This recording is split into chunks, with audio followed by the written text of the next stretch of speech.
Hello everybody, it's Tim here again, here with another movie review, this time for Shazam! Fury of the Gods. Now, I just recently got to watch this on streaming because it bombed in theaters. Not even pretty much, it did bomb in theaters. Now, the DCU, or DCEU, whatever you want to call it, it's being rebooted by James Gunn. Not rebooted yet, but it's going to be, starting with the Flash movie. I enjoyed the DCU, the DCE, whatever, DC film franchise, whatever. Overall, I enjoy it. Not all the films are great. Some films are just good, but for the most part, I enjoy it. But it has been kind of messy, which a lot of the ultimate cut of Batman vs Superman is much better than the theatrical cut. The Snyder cut is much better than the theatrical Justice League cut. Overall, I've enjoyed the DCU though. I like it. I think it's a good franchise, it's just not a great or awesome franchise like the MCU is. But overall, for me being a comic book fan of DC and a Marvel fan, I think it's good. I just don't think it's great. It just doesn't live up to its potential of what it could be as a DC connected universe. But the first Shazam I thought was awesome. I give it a 4 out of 4. This one, I'll go ahead and say it, I'd give it a 2.5 out of 4. It's decent. I liked it. I think this movie's a bit too self-indulgent. Or not so much self-indulgent, but tries to be a bit too epic for the Shazam character. He's still kind of a B-lister. I think this film kind of suffers from some of the same problems as Ant-Man 3 did, where it's trying to like go too epic with like a more of a B-list character and all that, and try to have like an end-of-the-world battle and everything. I think this would have been better if it would have been like a smaller type thing, more similar to the first one. You could have even kept the same plot, but not had like the whole world-ending climax that it has, with Lucy Liu planting the tree of life or whatever. Pretty much you find out that the magic that powers Shazam and his family was stolen from these demigods or gods or whatever. Helen Mirren is in here, who does a great job in acting wise, and you got Lucy Liu also does a great job, who becomes like the main villain of the movie by the end because she's the most evil of the sisters, who's more bent on revenge, where the other ones are just really wanting to get their magic back that was stolen. And the wizard from the first one, who's the actor, I forgot his name, the guy who played the wizard in the first one, he's also in Guardians of the Galaxy, where there's like Star-Lord, and he goes, who? But yeah, that actor, he's back in this one suddenly alive when he was clearly supposed to be dead in that first one. Why they brought him back, I don't know, but it's cool to see him here. They never really give a good reason why he's alive, but he's here. And you get a dream sequence with Wonder Woman, and then Wonder Woman kind of pops up at the main end of the movie just to save the day because she's a demigod, and you forget that Shazam like sends her a letter basically in the movie, like trying to get help or something, like randomly in the movie really early in it, and you just really forget about it completely. And then she just kind of shows up at the end of the movie like a DX Machina type thing, to like power back the Shazam staff, the wizard staff, to like give power back to Shazam's dead body, and it brings him back to life like underground. But if it like, and it also gives like there's a third sister with Helen Mirren and Lucy Liu, who's like the good one of the three, who ends up changing sides because she's got a crush on the Freddy character, who is like the kid that walks on crutches or whatever, who's a member of the Shazam family. He's the kid from the It movies. And he does a great job here too. I think he's the best acting wise of all the kids here. And at the end, Wonder Woman shows up and like randomly, you forget she's even in the movie, and so she just shows up at the end and like repowers the staff for their godlike powers, because it takes a god to power it, and it just automatically causes the Shazam character, Billy Batson, to come like back to life even after they've already buried him and he's dead. He just automatically comes back to life.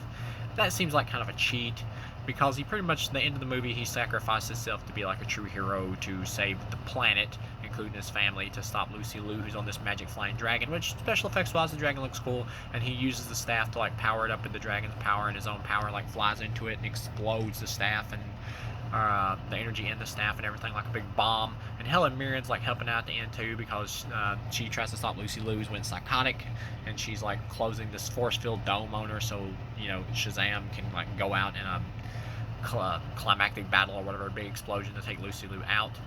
And she takes the power of like the younger sister, who is supposed to be like the love interest for the Freddy character, who's the one that turns good, which you can see that coming.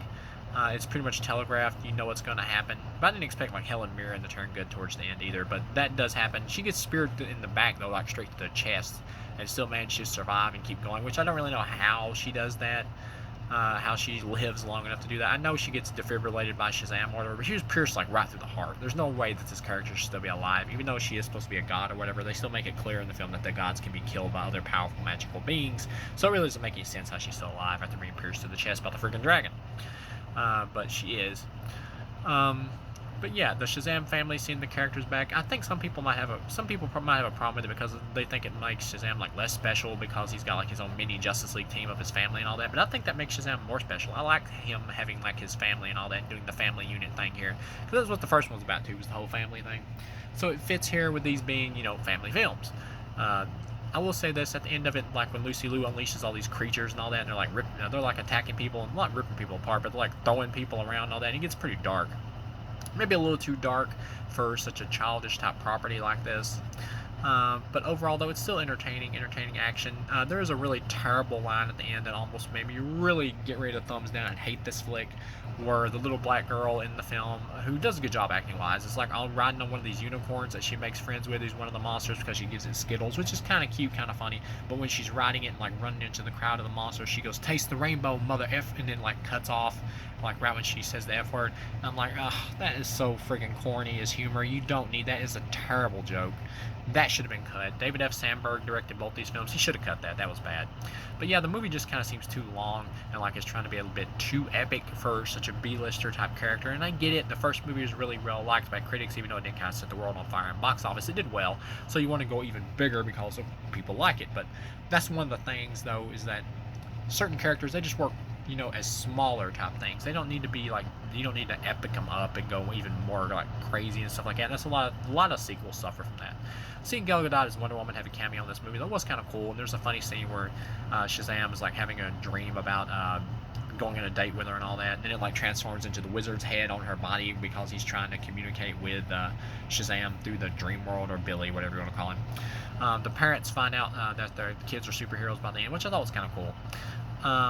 Yeah, overall, 2.5 out of 4. This is a decent movie. It's a bit too long. It tries to be a bit too epic with more of a B-list character who doesn't need to have like an end-of-the-world type movie.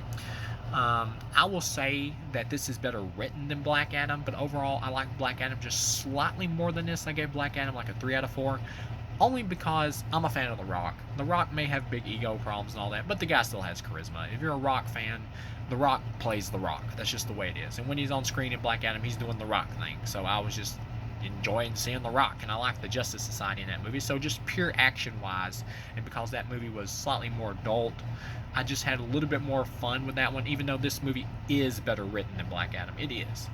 But I had less of an entertaining time here, only because I probably just gravitated more towards the Black Adam character because it's The Rock, and because it's just a bit more adult than this.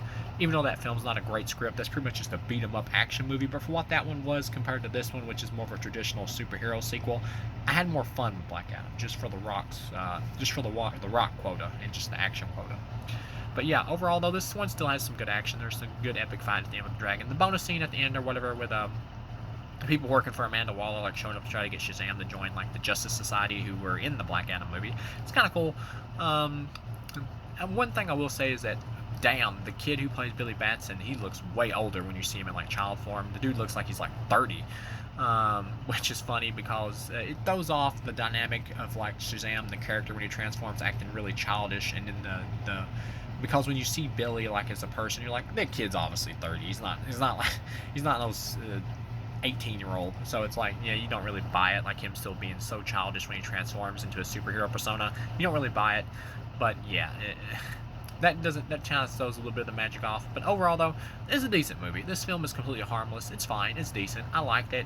This is one of those decent sequels that I would easily watch if I watched the first one, like if I was marathoning like DC film franchise movies, the DC Universe film franchise. I'm just gonna call it the DCU. Like if I was marathoning the DCU film franchise, I could easily watch this one after the first Shazam. It's completely harmless. It's decent. There's nothing really bad about this movie. I liked Aquaman better than this as well. I thought it was fun. Aquaman, I gave like a 3 out of 4, I think. That was a fun like adventure flick too.